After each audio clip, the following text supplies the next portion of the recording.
તો ગુજરાત પ્રદેશ કોંગ્રેસ પ્રમુખ તરીકે અમિત ચાવડાએ ફરી એક વખત પદભાર સંભાળ્યું છે। તેઓ પદભાર સંભાળતા પહેલા અમદાવાદના નગરદેવી ભદ્રકાળી માતાના મંદિરે દર્શન કરવા માટે ગયા હતા, જે બાદ તેઓ ટાઉન હોલ ખાતે સ્વામી વિવેકાનંદજીની પ્રતિમાને પુષ્પાંજલિ અર્પણ કરી રેલી સ્વરૂપે રાજીવ ગાંધી કોંગ્રેસ ભવન પહોંચ્યા, જ્યાં કોંગ્રેસ કાર્યાલય બહાર તેઓએ જનસભા સંબોધિત કરી।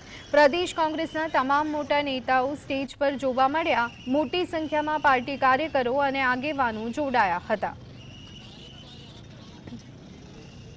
આ ગુજરાતની અસ્મિતા માટે, આ ગુજરાતની આવનારી પેઢીઓ માટે કોંગ્રેસનું નેતૃત્વ લડવા તૈયાર છે। સામી છાતીએ લાઠી ખાવી પડશે કે ગોળી ખાવી પડશે, આ નેતૃત્વ તૈયાર છે।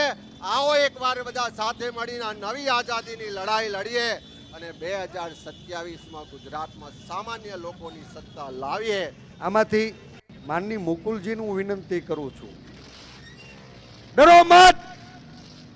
જેને મુખ્યમંત્રી ઘોષિત કરવા હોય કરી દો, જેને જાહેર કરવા હોય કરી દો। આખોય મંચ એક છે।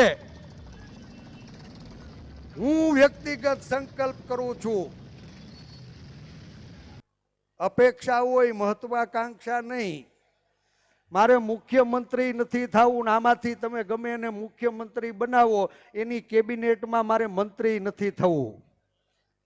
મારો સંકલ્પ એ ગુજરાતના જે પીડિત લોકો છે એને આઝાદીનો શ્વાસ મળે ને એના માટેનો મારો સંકલ્પ છે।